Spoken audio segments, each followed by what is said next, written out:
Welcome, y'all. I'm your host, Christopher Etienne, and you are listening to the System Impacted Podcast powered by STEM Ops. STEM Ops, which stands for STEM Opportunities in Prison Settings, is an alliance of higher education partner organizations committed to ensuring that STEM preparation during and post-incarceration is commonplace and successful. More specifically, STEM Ops' mission is to ensure all persons impacted by the carceral system are able and encouraged to pursue a culturally responsible and equitable high-quality STEM education and career.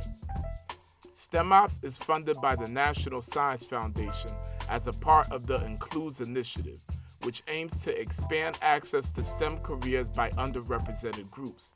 You could learn more about STEM Ops by visiting the website stem-ops.org. That's STEM-OPS.org.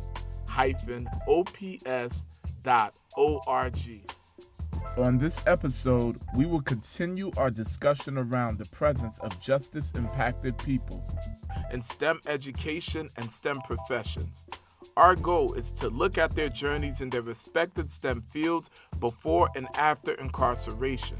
We hope to use the experience of these scholars to highlight the importance of educational equity and critique discriminatory tactics that contribute to STEM exclusion in professional and academic spaces.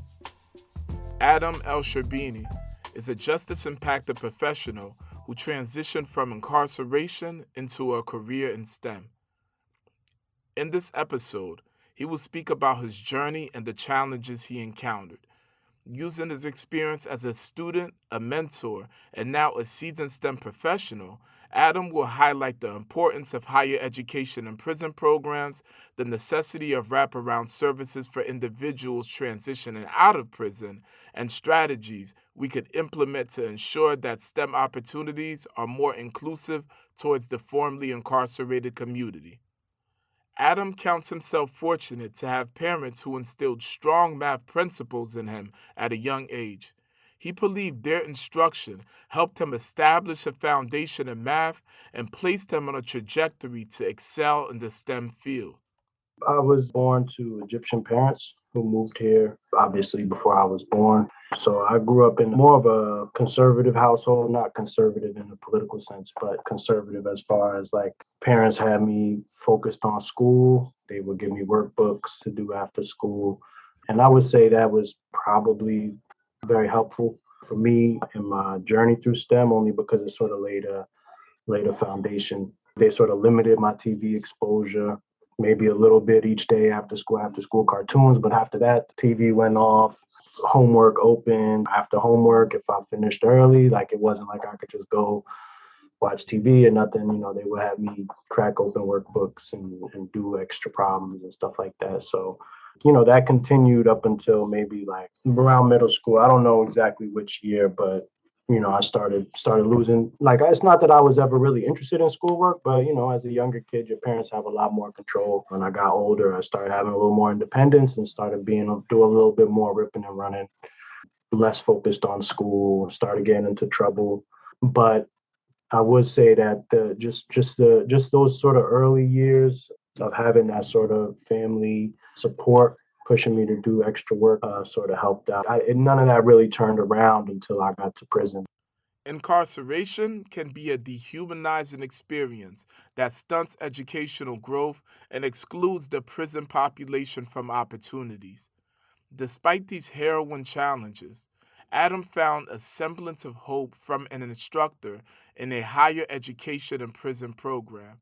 He says this instructor introduced him to post-secondary educational opportunities during his incarceration and paved a pathway for him to enroll in college upon his release from prison. Once I got to prison, there was some support there for me in the MVP program. There was a professor, Dr. Roden. He was coming into the prison and having college classes offered. I didn't really have access to him for a while. There was a long waiting list. And when I finally did, it's not that there were any STEM classes there, but it was my first college experience. So I took a history course and a communications course, and that was my first sort of exposure to college. But obviously, like when you're in prison, there's really not a whole lot to be excited about or look forward to. So it sort of gave me, something to focus on, something to look forward to. Adam considers himself fortunate to have a supportive family who helped him transition back into society post incarceration.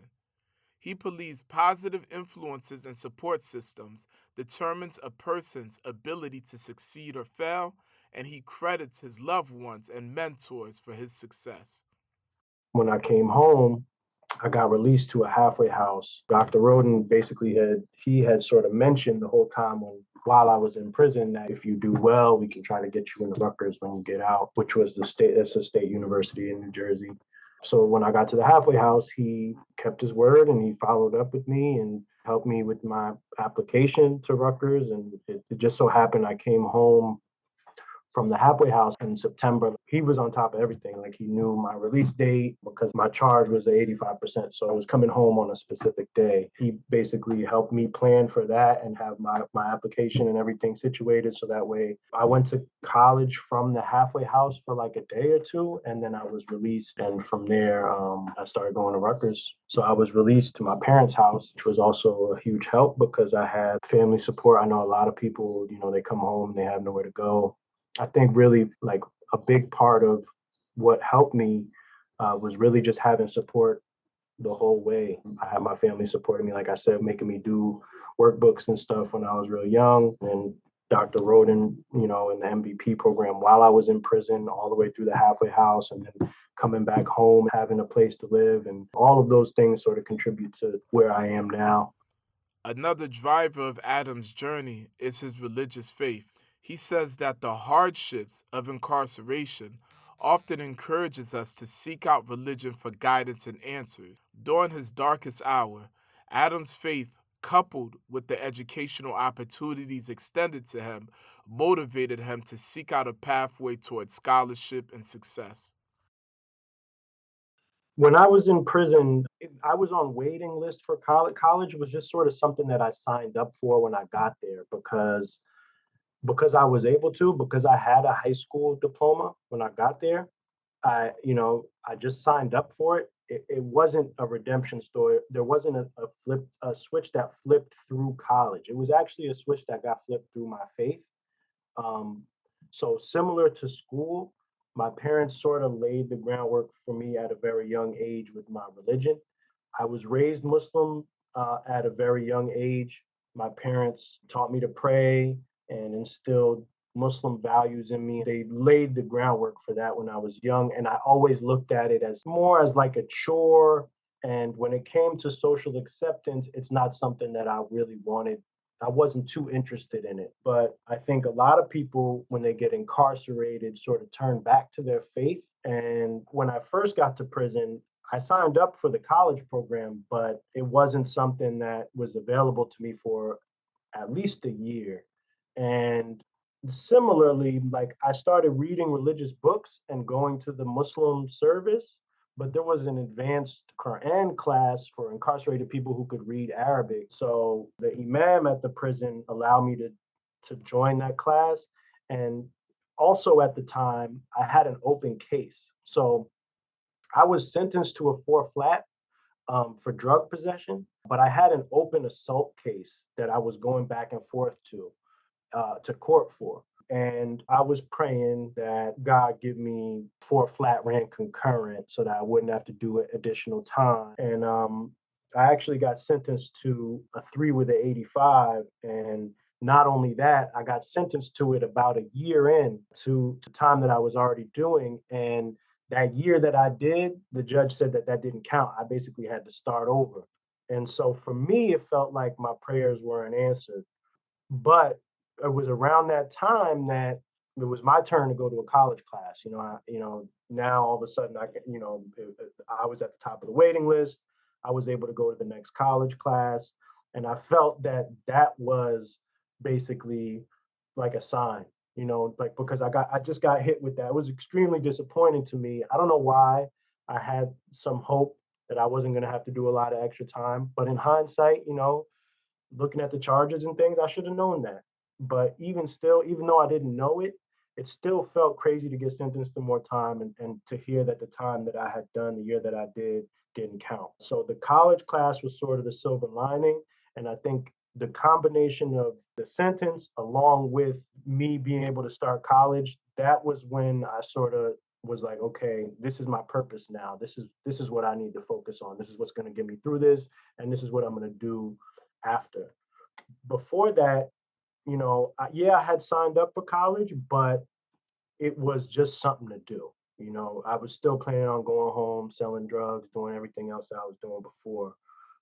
But you know, I think that second sentence, along with the college class, sort of just that was when I made a change.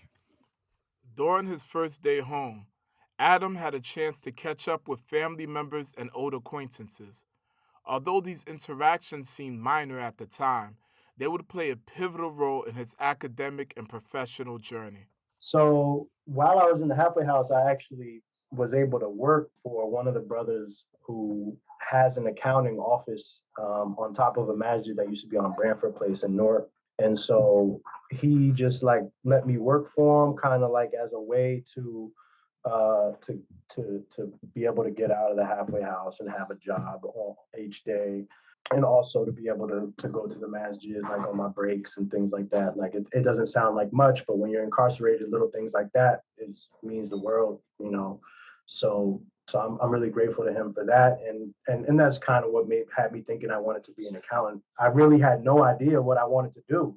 My first day home from prison, me and my sister had went to the mall, and I ran into this old head from around the way that he was actually a friend of mine's father. Like, I want to say that he's somebody that I look up to or anything like that, but he's just like an older person that I've known for a long time. And he knew that I was in prison. He was surprised to see me, and he was like, "Oh man, like it's good to see you. What's going on? What are you up to?" And obviously, I was proud to say that I was in college, because college was never really a part of my plan and not something that I was really interested in. So I didn't know much about what I was up to. It was just day one. Like, I had just got released. And so I told him, I was like, I'm in college. And he's like, "Oh, what are you studying?" And I said, "I don't know. I'm just in college." And he was like, "Oh, well, do engineering. If you do engineering, you always have a job. They're rebuilding all the roads and bridges." And that was he sort of, I think, planted the seed for me. And even then, when he said that, that wasn't like, "Oh, that's what I'll do." It just sort of was something that was like in the back of my mind. But when I did, that first year, I actually started with Chris. We started going to college together. He was already home. I was from the halfway house, but it was the same semester. We both started at Rutgers together. I actually placed into pre-calc. I took the placement test from the halfway house. Like, they brought us from the halfway house to Rutgers University to take this placement test. Like I was saying, it wasn't a traditional trajectory. It isn't a traditional trajectory for justice impacted students. And I had no idea it was my trajectory either. I don't know exactly when the decision got made. I know that the things that sort of led me to the decision were, one, like as I mentioned, sort of having my parents that forced me to like do math problems when I was younger.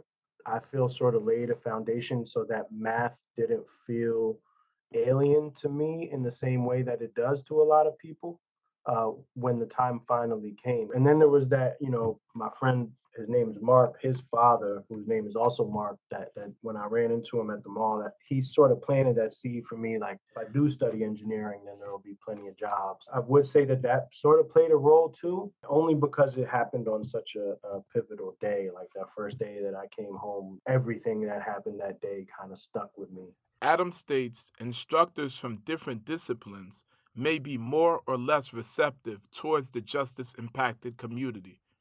He believes we should treat every student with empathy and understanding, and is grateful for instructors who focused on his worth as a student instead of his past mistakes. So my third semester, I had an expository writing professor. It took a liking to me. And I didn't tell anyone in the university, because at the time I was on parole. And I really kept the fact that I was previously incarcerated, I kept that to myself. I didn't share that with a lot of people. It didn't feel like the kind of thing I could share with a lot of people, but my expository writing professor was the first person who I shared that with. And he was surprisingly receptive to it. I don't know what it is about the humanities. They were so receptive to it because they were almost happy to hear that story. The math professors, the physics professors, they don't care. They hear an excuse. That's all they hear. They hear an excuse. And if you need an excuse because you're on parole, why are you on parole? That's not the question he's going to say, but that's the reaction that he's going to give you. So I would say that, yeah, like they should be more like the humanities professors. You're my professor. You're here to help me succeed, and that's the attitude of my expository writing professor, my history professors. The attitude in STEM is very much, I'm here to evaluate you, and it's your job to compete. And so there's a lot less support in that sense. I'm not really sure why. I think it's because many of the students have a lot more academic background and a lot more support, that they're just used to that high level of students not needing anything. So that was definitely a big part of it. Just the professors, they're not there to assist, really. Adam remains humble through his educational and professional experience. He believes that we are more than a sum of our parts, and exceptionality doesn't come from an individual. Instead, our greatness is tied to our access to support systems, resources, and opportunity. I don't believe that there is any real greatness or anything like that in me or in most people. And I don't say that as a talking point or anything like that. I really believe that the overwhelming majority of people, myself included, are mediocre people. I honestly believe a huge portion of the prison population could be doing exactly what I'm doing. They didn't have the resources available to them. I really don't see myself as having done anything great. I feel like I have great people who were there along the way. It's crazy when you think about it. I don't mean to say if all of them weren't there. I think if any one of those crucial people weren't there, I wouldn't be where I am today. It's every step along the way, from my parents growing up to Dr. Roden, my parole officer. She did violate me when I believe that she shouldn't have, but at the same time, she wasn't on me in the same way because she knew that I was going to college. And I saw how she was violating a lot of the other people who was going to parole. That was helpful. My expository writing professor played a crucial role. Dawn Gross was one of the ladies who worked at the halfway house. Even when you talk about the halfway house, like I'm sure if you were to talk to Ms. Gross, she would tell you that she was happy to help me because I was trying to help myself. But at the same time, I only had that ability to help myself because I was in that college program from Dr. Roden. So even that wasn't myself. And then when you go on to me coming home and having a place to live and access to food, all of that stuff.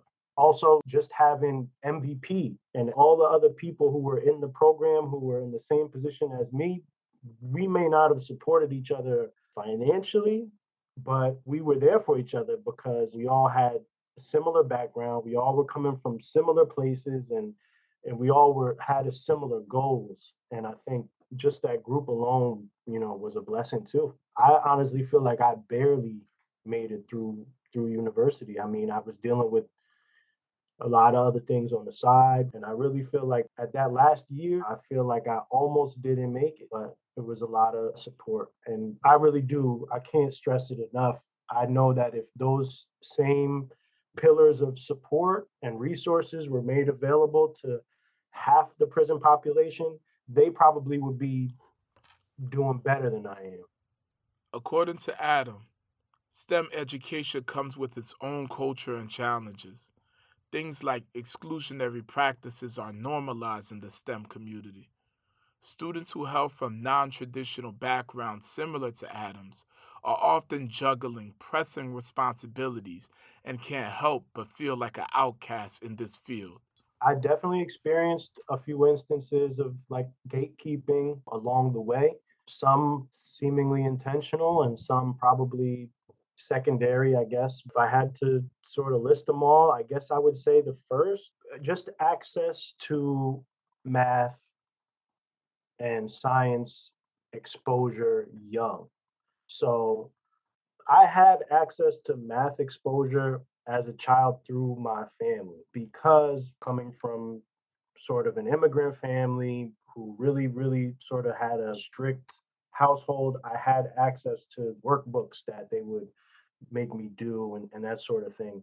But as far as school goes, I wasn't taking AP or science and STEM courses and classes in public school. I didn't have any exposure to that. Yes, I did place into pre-calc, which compared to some of my peers who were also coming from prison was a step up. Compared to the students in the engineering school, these guys are placing into Calc 2, Calc 3. You know, they're freshmen fresh out of high school and they're already exposed to physics, they're already exposed to chemistry, they're already exposed to calculus, higher calculus. So that right there, I felt put me at an initial disadvantage. Then just applying to the School of Engineering. I mean, admittedly, I didn't know that engineering was what I wanted to do, so there was no way I could have applied to that directly. But a lot of the other students were accepted directly into the School of Engineering, whereas me, I had to sort of really work really hard just to get there, right? Just to transfer from the School of Arts and Sciences into the School of Engineering. There's a lot of requirements you got to do. There's a sort of grade point average that you have to keep. I mean, it takes work, and there isn't a lot of groundwork or for like students who don't for students who are trying to figure it out in the way that I was, who didn't really have the same like guidance through it, it's not easy to do. It's not easy to navigate. Luckily, there was a dean at the School of Engineering who I did find, who was actually introduced to me uh, by my EOF counselor, who was familiar about the whole MVP program, who sort of helped guide me in the later stages. But I do feel like that was a bit of a roadblock. Then finally getting into the School of Engineering, there's that where I felt probably most excluded. So, you know, I sort of had it in my mind that if I can get into the School of Engineering, that I'll be straight. But I got there, and you know, I was grateful and proud and happy to be there. But all of a sudden, the same receptiveness that I've found from my expository writing professor, who was excited to learn that I was coming to his class after having been incarcerated, it was the opposite effect in those engineering classes. I mean, I at that point I felt a little bit less guarded about sharing my past because it was received so well in my humanities courses that I thought I could share it. I remember sharing it with a girl in my physics class. We used to sit next to each other each class and joke together, tee hee ha ha, a lot of that. And one day I opened up to her and shared the fact that, this is the reason why I'm a little bit older than most of the other students in the class. And I noticed that literally the next class, and from then on, she was sitting in a different part of the classroom. She didn't want to sit next to me anymore. Not only that, but I can't speak for all STEM. I think you got to keep that in mind. My experience is with the engineering school, but with the engineering school, everything's graded on a curve. The way you're evaluated, the class average might be like 58 or 60 or something like that.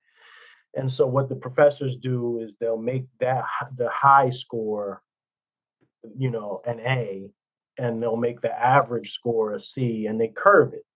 So you're not really getting graded on your performance. You're getting graded on your performance relative to the other students that you're in the class with. These students who took calculus in high school and who took physics in high school, and these students who have their meal plan paid for and they live on campus and they don't have any children and everything is just sort of laid out for them just to succeed. And your grade is really based on how well you do compared to them. And a lot of them would form study groups. And if you're not in those groups, then it can make things a lot more difficult. And it's hard to be in those groups when, really I'm not from that same background. Like my connection was to my brothers and sisters in MVP who were coming from a similar place, and they weren't taking engineering classes. So yeah, while I would be on Bush campus where the engineering classes were, after class, I got to run to work, or I'm basically spending time with students who aren't in those study groups. And it took me till my senior year when I finally was able to really connect with some people and be able to participate in those groups. I would say that that's sort of like a secondary roadblock to success, I think, in STEM is just having that cultural connection with other students in those classes. And not having it can make things a lot harder. A great misconception is that a person's incarceration ends once they're released from prison.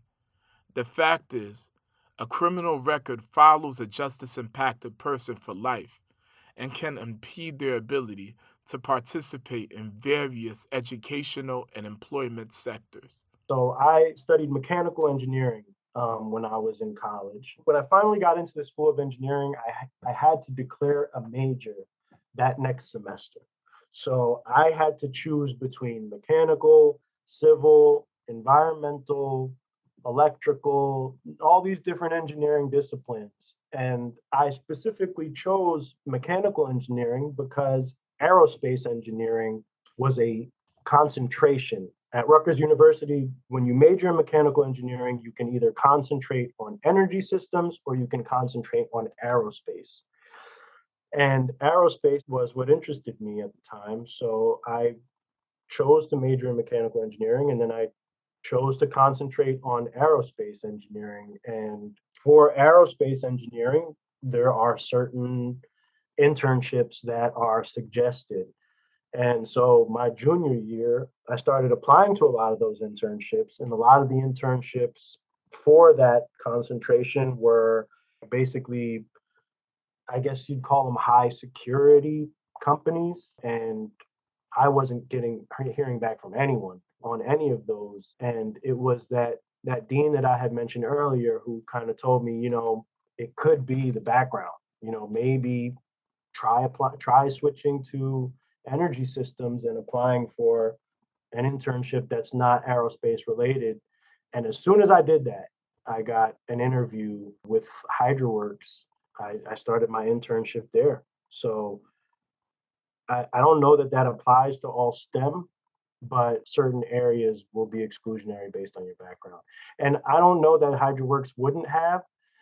They didn't ask me if I had ever been incarcerated, so I didn't tell them. And I kind of flew under the radar, I think, in that way. Despite being a STEM professional, Adam doesn't believe that his field is inclusive towards the justice impacted community and wants formerly incarcerated students interested in a STEM career to prepare themselves for the obstacles and challenges they will encounter along their journey. I would just say that, expect an uphill battle. Don't expect it to be easy. I think college alone for justice impacted people is going to be difficult.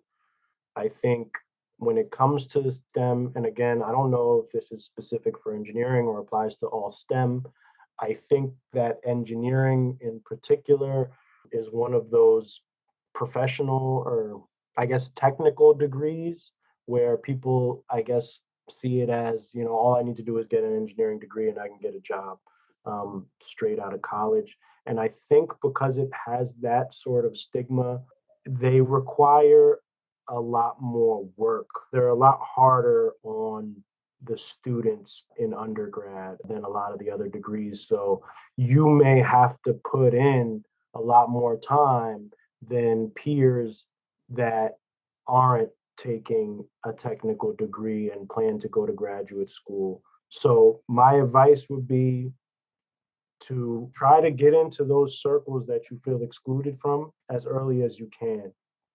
And because they're headed the same place that you're trying to get to. And don't feel discouraged if you're not in that circle right away. Don't feel discouraged if you feel like you're being excluded. Be prepared to work twice as hard.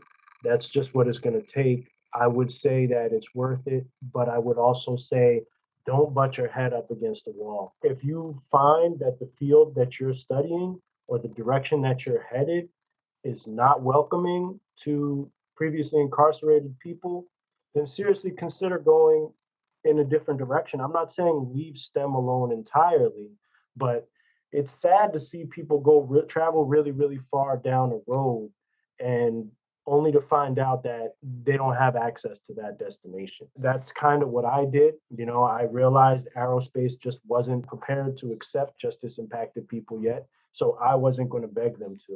I found an alternate route, ended up working out for me. So I think that would be a major part. Adham states that the only way to increase participation in the STEM field is by making math and science classes more accessible for directly impacted students. He believes through tutoring, higher education and prison programs, and mentorship initiatives, we can normalize the STEM experience and increase recruitment and retainment in this field. To the employers and to the professors, I don't know that they're listening to my advice, but my advice would be to that basically by neglecting a huge portion of the population, you're also neglecting a huge portion of the ideas, a huge portion of the potential, and that you're doing not only people a disservice, but yourself, your university, your company, your organization a disservice. Like, I think anyone that's coming home from prison or is home from prison and is looking to pursue a degree in engineering or STEM, you're gonna have to work twice as hard as a lot of the students that are there. So the best way to prepare students for that world is to get them used to doing a lot of math, a lot of science. It's a different type of studying than you would for a reading intensive or writing intensive class. So I would say tutoring is a big thing, but also the guidance through the requirements. Like, oftentimes the requirements for School of Engineering or the requirements for School of Psychology, they're going to be different. And navigating those schools is going to be different. And there's going to be a lot less welcome mats along the way. So anything that these college and prison courses can do to sort of help the students navigate those spaces, I think would be a helpful resource to the students. Also, I guess allies to them, or maybe more mentors to them. If someone in prison or recently released from prison is seriously pursuing a degree in engineering or any STEM field, they should have access to someone who's in that field, preferably a previously incarcerated person that they can call, not necessarily to help with the coursework, but for advice on what to prioritize, what not to prioritize. That can, I think, save them a lot of time. Some people are not STEM people is a saying that has become normalized in the educational field. Adham dismisses this as a myth, arguing that anyone motivated to learn can excel in the STEM field. He states that the issue of student engagement falls on the shoulders of instructors and tutors, and believes that the only way to motivate students is by meeting them where they are and constantly encouraging them to practice math. A lot of students that I tutored, they just say from on the first day, I hate math. I'm not any good at math. There's just a lack of motivation, I think, among students. They get discouraged because a lot of people have this misconception that math is this foreign thing that they just can't do and that they were never good at. And I think a lot of that has to do with the way it's taught in a lot of schools. And even if you listen to some of the responses that you got from your tutors saying, oh, well, they're not capable or they're not interested, that's somebody who's not doing their job as a tutor, right? I think you find different kids. You find some students who aren't motivated but have the math background, and then you have the opposite. And the hardest thing to do as a tutor is to motivate. I can teach you math if you're motivated, but students get motivated when they're doing well. That aha moment, nothing is more motivating for a student than that. That's what I found as a tutor with math. if I'm working with a student on, let's say, Algebra 2, and I'm finding that this student is having a very difficult time, why don't we take it back a level? Why don't we go back to Algebra 1 then? That might not be motivating for the student. He might feel like now he's wasting his time. But if he goes back to Algebra 1 and starts doing well, then that'll motivate him as well as better prepare him for Algebra 2. I think, first of all, that there's this sort of misconception that STEM students and STEM professors are just wired differently. That's incorrect. What I think is a truth is that math should be studied very differently than history or English. The reason for that is because math builds on itself. And the more you use it, just like any other language, the better at it you'll get. There is some truth, just like someone who learned Spanish when they were 4 years old is always going to be better at Spanish than someone who learned it when they were 20 years old, right? Because they learned it when their brain was still developing. The same is true for math, but it doesn't mean that someone who learns it when they're 20 years old can't be great at it. You can. It's all in the practice, it's all in laying the foundation, doing things in order. And I think people get frustrated and give up. And when I say people, I'm not just saying the students, the tutors too, they get frustrated and they give up because they're stepping in and that foundation isn't there. So you got to go back and you got to practice from whatever level you left it off at. You can't just jump. Even if that level is math 303, then you got to go back to math 302. But I really don't think that there is some different wiring or different mindset. It's just a different level of practice that they've had. Adam lays out current restrictions in the field of STEM that excludes justice-impacted people from climbing the professional ranks. Adam explains his personal experiences with these challenges and how they continue to impact his ability to progress in the field of STEM. Having an engineering degree, which I have, and an engineering position, but then there's also being a professional engineer is, I guess, a certificate that you get that allows you to then put your stamp on drawings and calculations and things like that. And becoming a professional engineer is something that costs a lot of money. You have to take an exam. You have to do an apprenticeship for a certain number of years. Then you have to take another exam. And it's different in every state. So it's sort of like being a lawyer, I guess. Like, you got to pass the bar in New York. That doesn't mean that you can practice in Connecticut. So every state has different rules, and even different disciplines have different rules. I have yet to be able to do that. New Jersey, I think, will allow you to do it. They'll allow you to get your professional engineering license with a record, depending on what your charges are. But because the company I work for is actually a Canadian company, New Jersey is very, very exclusionary, not necessarily with the record. I mean, I don't know because I haven't applied, but it is exclusionary with who you do your apprenticeship with. And since my company is actually a Canadian company and I work with licensed engineers who are licensed in Ontario and Alberta, I can't get my New Jersey licensure while working with them. Basically, my roadmap to it would have been to get licensed in Ontario first and then get licensed, leverage that license to get licensed in New York. And then through New York, I could get to New Jersey. But because Ontario is my first step, I think Canada still, while they're great, I think when it comes to healthcare and all that sort of stuff, they're still pretty bad when it comes to criminal justice and justice impacted people. So unfortunately, that's a bit of a roadblock for me. I'm still able to do my work and stuff like that. It's just haven't been able to get that licensure.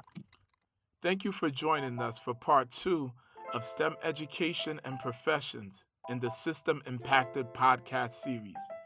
we took a deep dive into STEM exclusion in educational and professional opportunities and what could be done to help diversify this field for justice-impacted people. As we attempt to level the playing field, we must remember to implement people-centered instruction, tutoring, mentoring networks, and person-centered strategies to create equitable, inclusive experiences for our justice-impacted scholars in STEM.